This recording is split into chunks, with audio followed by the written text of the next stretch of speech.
ka danna subscribing sannan ka danna alamar ƙararrawar sanarwa domin ta haka ne za ka ringa samun labaranmu kai tsaye da zarar mun dora.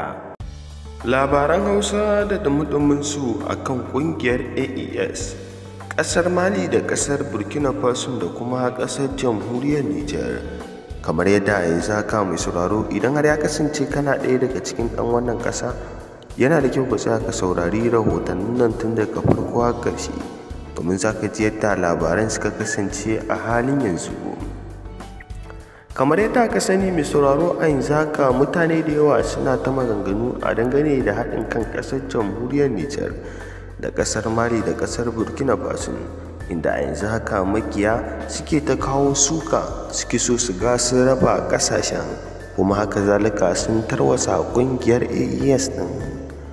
Ku biyo mu a ƙarshen bidiyon domin za ku ji cikakkun rahotannin da za mu kawo muku a halin yanzu. Amma kafin nan mai sauraro, muna roƙonka idan har ya kasance wannan shine shigowarka channel ɗin nan ta farko, muna roƙonka da ka dangwala mana alamar subscribing, sannan kada ka manta ka danna mana alamar ƙararrawar sanarwa, domin ta haka ne za ka ringa samun labaranmu kai tsaye da zarar mun dora. Mun gode sosai da kasancewa da mu da kai a wannan tasha tamu mai albarka.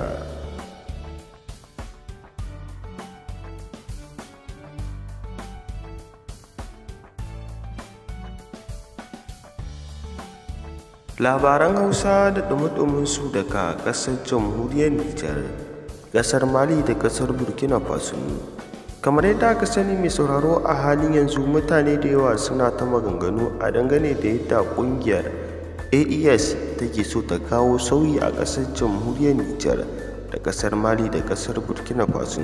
Sai dai wasu da yawa suna magana a dangane da yadda suke ganin cewa a yanzu haka wasu daga cikin makiya ƙasar Jamhuriyar Nijar suna kawo suka akan ƙungiyar AES ɗin. Haka zalika makiya ƙasar Mali su ma suna kawo suka akan wannan ƙungiya, so suke su raba wannan ƙungiya, ma'ana kowa ya ta kansa. Idan ba za ka manta ba mai sauraro, ka san cewa tun bayan juyin mulkin da aka gudanar a ƙasar ta Jamhuriyar Nijar, al'amura da dama suke ta faruwa a ƙasar, kuma mutane da yawa suna ta maganganu akan yadda suke ganin cewa shugaban ceton ƙasa Janaral Abdurrahman Chani yana iya bakin ƙoƙarinsa domin ganin cewa ya raba kansa da wasu ƙasashe waɗanda ba sa goyon bayan ci gaban ƙasashen nasa. A yanzu haka mai sauraro, me za ka iya cewa a dangane da waɗannan rahotannin? Kamar yadda a yanzu haka ga cikakkun rahotannin ka saurara, domin za ka ji yadda labaran suka kasance a halin yanzu. Wa rahmatullahi wa barakatuh. ‘Yan uwa musulmi masu albarka da suke cikin wannan shafi mai tarin albarka, ina muku fata alkhairi. Ina roƙon Allah subhanahu wa ta'ala ya mana jagora zuwa ga ayyuka na alkhairi. Yau musibti, yau samdi ce 18 ga wata na 7 Rajab hijira 1446. Ya yi daidai ga watan masu amsar albashi ga hukuma 18 ga wata na 1 Janvier miladiya 2025. To alhamdulillah, wannan kaɗan daga cikin jerin gwanu zanga-zangar lumana da 'yan Afirka, Nijar, Burkina, Mali suka gabatar a yau a ƙasar Turai, na nuna kishin ƙasashensu, na nuna goyon baya ga ƙasashensu, na nuna cewa ba su goyon bayan abin da Faransa take ƙoƙari ma waɗannan ƙasashe guda uku, Nijar, Burkina, Mali, tare da karnan farautata na ECOWAS. Wannan shine ɗan ƙasa na gari. Duk duniyar da kake, ka san da ƙasarka ce. Saɓanin wasu ƙasashe 'yan Nijar waɗanda ba su ƙiba ma a zaka a kawo hari a ƙasar Nijar a kashe kowa, saboda ba waɗanda suke so na ke mulkin ƙasar Nijar ba. To amma ɗan ƙasa na gari, ɗan ƙasa mai kishin ƙasarsa, duk duniyar da yake bai mantawa da matsayin ƙasarsa, domin ƙasa matsayinta ga ɗan adam kamar matsayin uwa. Mutumin da ke yaudarar ƙasarsa, mutumin da ke cin amana ƙasarsa, ma'abuta ilimi suka ce kamar mutum ne wanda ya gama shan nono daga mamarsa sai ya ɗauko yuƙa ya caka mata. Shi an matsayin ɗan ƙasar da ke cin amana ƙasarsa. saboda haka wa'annan bayan Allah sun nuna ainihin wato kishin ƙasashensu, kuma sun nuna ba su manta da ƙasashensu ba. Duk duniyar da suke, duk irin halin da suke ciki, ba za su taɓa mancewa da wa'annan ƙasashe nasu ba. Allah, muna roƙonka sarkin sarauta da sunayenka mafi kyawu da sifofinka maɗaukaka, wa'anda muka sani da wa'anda ba mu sani ba. Allah ka taimaki wannan ƙungiya ta AAS. Allah ka taimaki wa'annan garuruka na AAS. Allah ka ci gaba da taimakon AAS Niger, Burkina, Mali. Allah ka ci gaba da taimakon AAS. Allah ka karya musu makiyansu. Allah ka luguguyta makiyansu. Allah ka ɗaiɗaita makiyansu. Allah ka darkake makiyansu. Dukkan wanda yake gina ma AAS ramu, Allah ka zumbuga su a cikin wa'annan ramu. Dukkan wa'anda suke kulla ma AAS makirci, Allah ka kulla musu makirci. Dukkan wa'anda suke da bukata da guri su ga bala'i da musiba a cikin AAS, Allah ka sanya bala'i da musiba a cikin rayukansu. Bi rahmatika ya arhamar rahimin, ya hayyu ya qayyum, ya dhul jalali wal ikram. Gaba dai al'umman Nijar, a ci gaba da gwagwarmaya, wal aqibatu littaqwa. Ƙarshe mai kyau yana ga masu tsoron Allah. Mutanen Nijar ba su cuci kowa da komi ba, illa dai sun ce a bar musu ƙasarsu. Haka mutanen Burkina, haka mutanen Mali. Saboda haka su ke kan gaskiya, wanda duk yanzu yace zai yaƙe su, zai yi haɗa da su, zai yi kokowa da su, akan ƙarya ne yake kokowa da su. Saboda haka kuma ƙarshen nan mai kyau ya tabbata ga waɗanda ke haɗa dan gaskiya. Allah ka tabbatar da gaskiya duk inda take. Allah ka karya kafirci da kafirai. Allah ka karya munafunci da munafukai. Ya Allah ka luguguyta dukkan waɗanda suke kulla ma AAS makirci. Mai girma shugaban ƙasa Abdulrahman Chani, Allah ka tsare mana shi, Allah ka taimake sa, Allah ka karfafe sa, Allah ka kare mana su daga sharrin masu sharri, turawan mulkin mallaka da munafukai 'yan siyasa, da karnan farauta 'yan siyasa, da karnan farauta 'yan siyasan malamai da suke kai kawo suna haushi a cikin yanar gizo ta social media domin ɓata al'amarin AAS. Allah ka tsare shi gabaninmu, Allah ka tsare mu kanmu, Allah ka tsare kasashenmu daga makircin turawan mulkin mallaka da munafukan 'yan siyasa. Bi rahmatika ya arhamar rahimin, ya hayyu ya qayyum, ya dhul jalali wal ikram. Kasa ta zama ta suwa mu 99 musulmi ne, kaso rabin kaso su ma baki kiristoci ne. Sai a ce a an zo wai yan damkara da aka zo wai Niger tana da addini, suka ce a bai kamata tana da addini.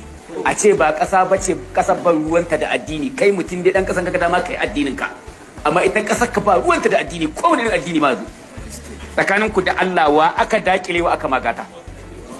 Domin inda aka ce tana da addini, din rishin kunya ka kace mai kaso daya shine addinin, mai kaso ɗaya ne addinin kasa, ko addinin mai kaso 99. To tunda aka gane ku ke 99, sai aka ce to America tabbata da addini dan waɗancan a ba su damar walalawa. In aka zo da luwaɗi kace ya sama addini, a ce fulman kasa da shi. Kai in baka yi luwaɗin karkai, amma ka kana yi. Ka ga laiki kenan ko? Wannan yan siyasa wanda suka je conference national gaba ɗayan su kakkawa ne ɗaya ma.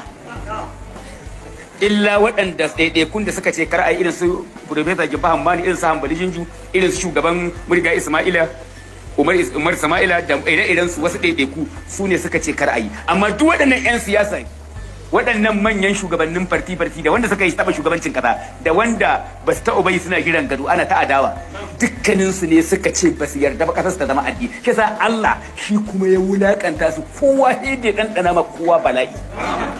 Dama Allah ta in kuka ki Allah shi ya bisa kun wannan shi'an sai ya cakuɗa ku yi ta gaba lizika ba'adukum ba'asa ba'adin, sashe ya ɗanɗana ma sashe. Idan tarayya ta kama ta ɗanɗana ma 'yan CDS bala'i, ta ɗanɗana ma 'yan limana, in limana ta kama ta ɗanɗana ma 'yan tarayya, in yamni ta kama ta ɗanɗana ma 'yan wane ne, in wanda ya kama ɗanɗana ma wannan ya kai wannan gidan kaso, wannan ya raba bartun wannan ya kori wannan ya kuma dukkan su 'yan demokuraɗiyya ne. Allah ya gama su, tunda kun ce ba addinin Allah, to kowa kun zauna ba lafiya. Har ma da wannan Hambali Jinju ya ce ya kamata ƙasar nan ta zama ta addini ce domin kaza ya faɗi dalilai na ilimi na hankali. Sai wani ɗan iska sha ana kiran shi ballaci su, dan ba za mu ji kunya kama sunan shi ba saboda ya cuce mu. Sai ce ai ba za mu bar kasar mu ta lalace ba ta koma kauyanci tana bin wani addinin musulunci. mu je abin da za mu yi demokuraɗiyya za mu yi, kuma ƙur'ani sai an gan shi a kan shara kafin. To mai sauraro, kamar yadda yanzu haka ka tsaya ka saurari rahotannin nan tun daga farko har ƙarshe, na san cewa ka ji yadda labaran suka kasance a halin yanzu. Haka zalika mai sauraro, a matsayinka na ɗan ƙasar jamhuriyar Nijar, ko na ɗan ƙasar Mali ko na ɗan ƙasar Burkina Faso, na san cewa dole za ka fito ka bayyana ra'ayinka a dangane da waɗannan labaran da ka saurara a halin yanzu, domin mutane da yawa sun fito suna ta bayyana ra'ayinsu akan hakan. Kamar yadda ka sani mai sauraro, duk wani ɗan ƙasar jamhuriyar Nijar ko ɗan ƙasar Mali ko ɗan ƙasar Burkina Faso, babban burinsa shine ci gaba ya ƙetaro ta waɗannan ƙasashen, domin kuwa ƙasashen idan wannan ƙasa ta samu ci gaba za ta yi wata hanya domin ita ma wata ƙasar ta samu ci gaba. Wannan ne sa mutane da yawa suke yabawa waɗannan ƙasashen guda uku, ganin yadda suka haɗe kansu. Haka zalika kuma sabuwar ƙungiyar ita ma tana ba su gudunmawa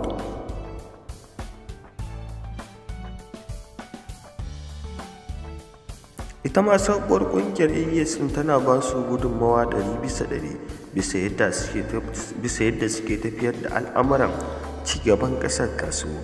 A halin yanzu mai sauraro, me za ka iya cewa akan waɗannan rahotannin da ka saurara? Muna so mu ji ra'ayinka a ƙasan wannan bidiyon, domin mutane da yawa suna ta bayyana ra'ayinsu akan hakan. Mu dai nan muka kawo ƙarshen wannan rahoton nan.